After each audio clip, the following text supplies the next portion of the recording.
Ang mabuting balita ng Panginoon ayon kay San Juan. Papuri sa iyo, Panginoon. Noong panahong iyon, sinabi ni Jesus sa kanyang mga alagad, "Kung paanong iniibig ako ng Ama, gayon din naman iniibig ko kayo. Manatili kayo sa aking pag-ibig. Kung tinutupad ninyo ang aking mga utos, mananatili kayo sa aking pag-ibig.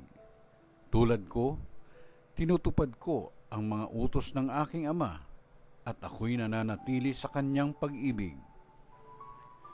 Sinabi ko sa inyo ang mga bagay na ito upang makahati kayo sa kagalakan ko at malubos ang inyong kagalakan. Ito ang aking utos. Mag-ibigan kayo gaya ng pag-ibig ko sa inyo. Walang pag-ibig na hihigit pa sa pag-ibig ng isang taong nag-aalay ng kanyang buhay para sa kanyang mga kaibigan. Kayo'y mga kaibigan ko kung tinutupad ninyo ang mga utos ko.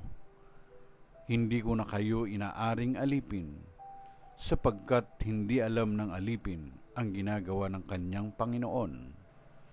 Sa halip, inaari ko kayong mga kaibigan, sapagkat sinabi ko sa inyo ang lahat ng narinig ko sa aking Ama.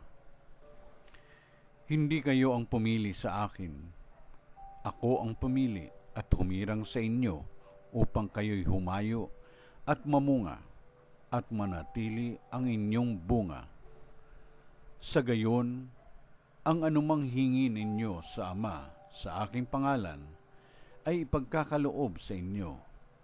Ito ang inuutos ko sa inyo, mag-ibigan kayo." Ang mabuting balita ng Panginoon. Pinupuri ka namin, Panginoong Hesukristo.